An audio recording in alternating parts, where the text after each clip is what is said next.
Olá, seja muito bem-vindo à Escola Biblicast. Quem vos fala é o professor Roberto Penha. Espero que você aproveite o trecho exposto neste vídeo. Se você quiser ter acesso ao conteúdo completo desta aula, o link vai constar na descrição do vídeo. Aproveite o conteúdo.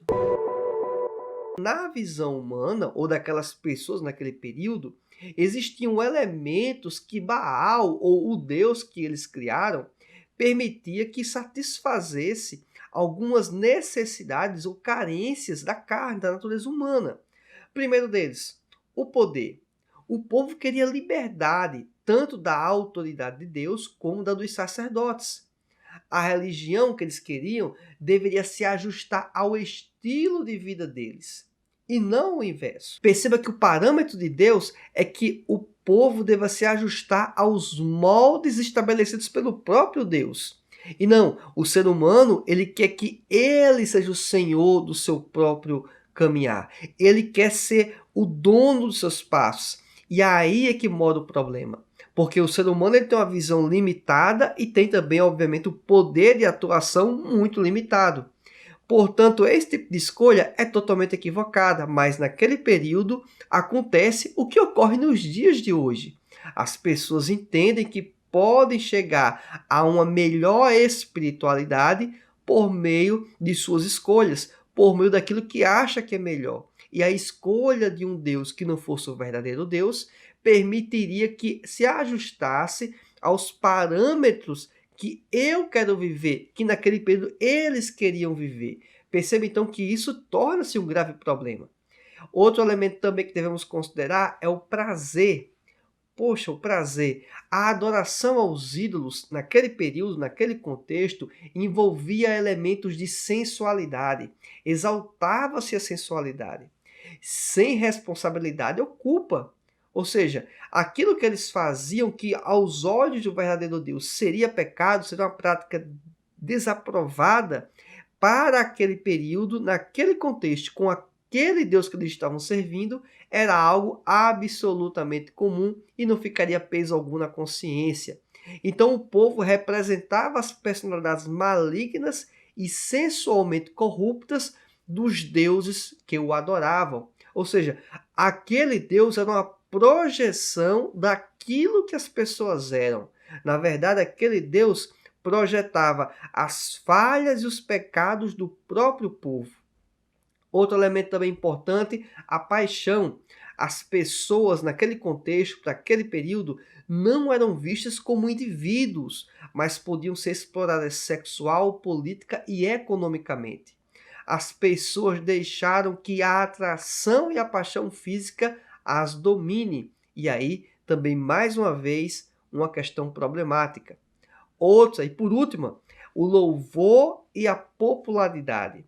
A suprema e santa natureza de Deus foi substituída por quê? Por deuses que eram mais um reflexo da natureza humana, algo culturalmente muito mais satisfatório para o povo. Ou seja, aquilo que as pessoas eram estavam espelhadas em seus deuses. E no caso em específico, principalmente Baal.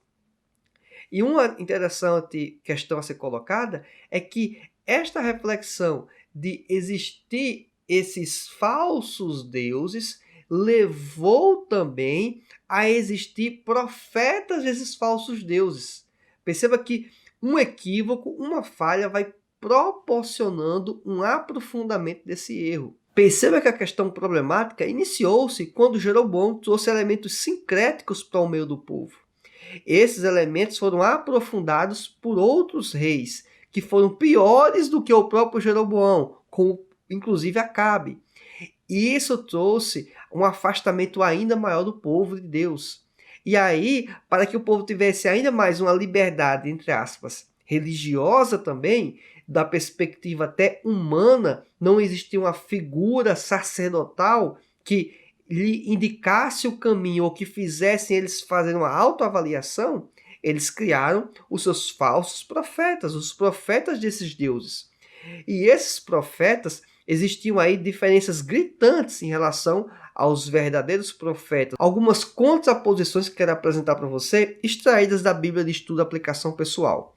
O primeiro deles, o falso profeta trabalha com propósitos políticos e para benefício próprio. Enquanto que o verdadeiro profeta, ele trabalhava para agradar a Deus e ao povo. A motivação dele era espiritual. Então, já percebemos uma grande diferença. E aqui podemos extrair mais uma vez um elemento muito importante para a perspectiva dos dias atuais em que vivemos. Eu quero também aproveitar mais uma vez e bater essa tecla. Alguém pode estar pensando, poxa, Robert já está sendo chato. Toda lição bíblica está falando sobre profetas que estão se vendendo politicamente. É porque este trimestre vai tratar de questões como esta.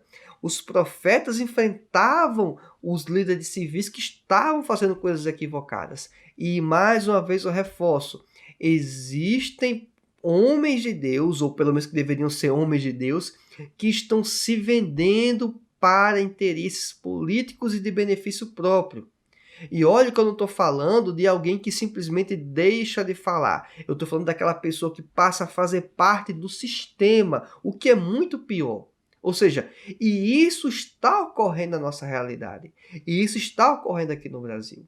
Então, peço que você, como membro de uma igreja, você que faz parte do corpo de Cristo, que considere esses elementos para que você possa tomar decisões prudentes e não aprovar esse tipo de comportamento.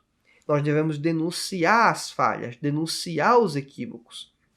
Então, esse é um ponto que devemos considerar fortemente, por mais que isso possa trazer prejuízos pessoais. Outro elemento também que devemos considerar é que os falsos profetas detinham posições de grande riqueza. Lógico, se eu estou me associando ao governante de plantão, a grande chance de eu receber algum benefício em contrapartida é enorme. É por isso, inclusive, que eu sei que alguns estão se vendendo porque, na verdade, estão recebendo, né?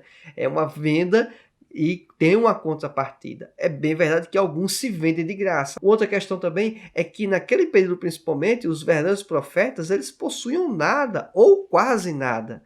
É uma questão bem interessante, né? Aqueles profetas que estavam vinculados às falsas religiões, estavam lá associados ao governante de plantão, tinham lá as suas regalias. Aqueles que eram contra o sistema, obviamente os profetas, eles ficavam à margem e não tinha nenhum tipo de assistência, lógico, né? Até é natural a pessoa ficar sustentando ou alimentando um crítico ao seu sistema, realmente, do ponto de vista humano, não faz sentido. O terceiro quesito que eu quero ressaltar aqui sobre os falsos profetas é que eles entregavam mensagens falsas. Eles não apresentavam a verdade. Enquanto que os profetas verdadeiros, os profetas de Deus, sempre e apenas entregavam mensagens verdadeiras. Isso aí é uma grande diferença. E o quarto elemento que eu quero ressaltar é que os falsos profetas falavam apenas o que as pessoas queriam ouvir, ou principalmente o que o rei daquele período queria ouvir. E já o profeta de Deus, o verdadeiro profeta, ele não tinha esse tipo de compromisso. Ele falava aquilo que Deus o ordenava, por mais que isso pudesse criar uma impopularidade, né? Ou trazer consequências pessoais para o mesmo. Mas ele estava comprometido com Deus e com a obra de Deus. Portanto, de alguma forma, em vários momentos da nossa vida, nós vamos estar se comportando como um falso profeta ou como um verdadeiro profeta. Como assim? As nossas escolhas, as nossas decisões, as nossas convicções que vão repercutir na nossa vida prática vão estar apontando que tipo de comportamento estamos de fato seguindo em nossas vidas. Imagino que esse conteúdo foi bastante útil para você. Então, além do like, se inscreva no canal e marque a opção todas as notificações. Assim você vai ser comunicado toda vez que eu postar materiais semelhantes a este que vão agregar em muito para o seu conhecimento. Se você quiser acesso ao conteúdo completo desta aula, o link vai constar na descrição do vídeo. Aguardo você no nosso próxima aula. Que Deus te abençoe e até mais. Tchau!